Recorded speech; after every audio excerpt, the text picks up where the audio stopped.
할렐루야! 오늘은 사사기 4장의 말씀을 함께 보도록 하겠습니다. 저는 두통약을 잘 먹지 않습니다. 예전에 두통약을 한번 먹었다가 하루 종일 몸이 아주 힘든 적이 있었기 때문입니다. 나중에 알았는데 저는 속이 안 좋으면 머리가 아픕니다. 그때 두통약을 먹는 것이 아니라 속을 편하게 하는 약을 먹어야 했습니다. 겉으로 보이는 증상만 보고 해결하다가 아주 고생을 했습니다. 어떤 문제를 해결하기 위해서 가장 중요한 것은 문제의 원인을 아는 것입니다. 천장에서 물이 떨어지면 떨어지는 물을 그릇에 받고 천장만 막아서는 안 됩니다. 천장에서 물이 새게 하는 근원을 찾아 해결해야 됩니다. 지금 이스라엘 백성은 심각한 위기에 있습니다. 당시 가나안 왕 야빈은 철병거가 900대가 있었습니다. 이 철병거는 당시 아주 강력한 무기였습니다. 이스라엘 자손들에게 야빈의 철병거는 도저히 이길 수 없는 강력한 무기였습니다. 이 강력한 무기를 가지고 있는 야빈에게 20년 동안 학대를 당하고 있습니다. 현재의 문제는 분명하지요.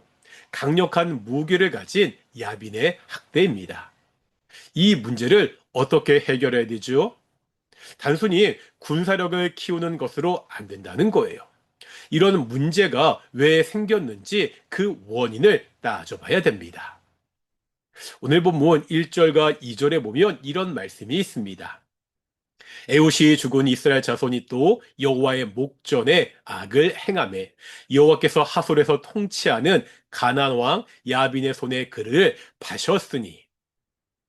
야빈의 군사력이 이스라엘을 학대한 것은 사실입니다. 하지만 이런 일이 생긴 근본적인 원인은 이스라엘 자손의 죄입니다. 이 죄에 대한 하나님의 심판입니다. 하나님이 야빈의 손에 이스라엘을 파셨습니다. 그렇다면 현재의 문제를 해결하기 위해서 해야 되는 일은 분명하지요. 단지 이스라엘 백성들의 힘으로 그들의 군사력으로 해결할 수 없습니다. 하나님이 하셔야 됩니다. 그래서 3절 하반절에 보면 이렇게 말씀하고 있습니다. 이스라엘 자손이 여호와께 부르짖었더라. 이스라엘 백성들이 하나님께 부르짖습니다. 그 결과 어떤 일이 벌어지죠? 야빈의 군대장관 시스라가 모든 철병거 900대와 군사들을 모아 이스라엘과 전쟁하기에 모였습니다. 말 그대로 총공세입니다. 이때 이스라엘 백성이요, 어떻게 이 위기를 넘기죠? 15절에 보면 하나님께서 시스라의 모든 병거와 군대를 혼란에 빠지게 하십니다. 시스라의 온 군대가 갑자기 죽는 일이 벌어집니다. 이 승리는 이스라엘의 힘으로 이룬 것이 아닙니다. 23절에서 분명하게 말씀하고 있습니다. 이와 같이 이날에 하나님이 가나안 왕 야빈을 이스라엘 자손 앞에 굴복하게 하신지라. 하나님이 철병거 900대나 있는 강력한 야빈을 이스라엘 자손 앞에 굴복하게 하셨습니다. 이스라엘 백성이 자신들의 죄를 깨닫고 하나님께 부르짖을 때 하나님이 구원하셨다는 거예요. 우리의 삶 가운데 여러 가지 어려움이 닥칠 때가 있습니다. 어려움의 원인이 무엇인지 정확히 알기 어려울 수도 있습니다.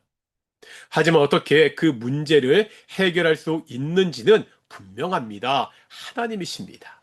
하나님이 개입하시면 어떠한 문제도 해결될 수 있습니다. 오직 하나님을 의지하고 하나님의 힘으로 승리하는 우리 성도들이 되시기를 소망합니다. 기도하시겠습니다. 전능하신 아버지 하나님, 이 땅을 창조하시고 지금도 이 땅을 통치하시는 만왕의 왕이신 아버지 하나님, 우리가 살아가면서 겪는 여러 가지 문제와 어려움들을 전능하신 하나님 앞에 내려놓고 기도하는 성도들이 될 수 있도록 인도하여 주십시오. 우리가 그 문제를 주께 내려놓고 기도할 때 하나님께서 그 문제에 개입하셔서 가장 좋은 길로, 가장 선한 길로 인도하여 주시옵소서. 감사드립니다. 이 모든 말씀 예수님의 이름으로 기도드렸습니다. 아멘. 마치겠습니다. 샬롬.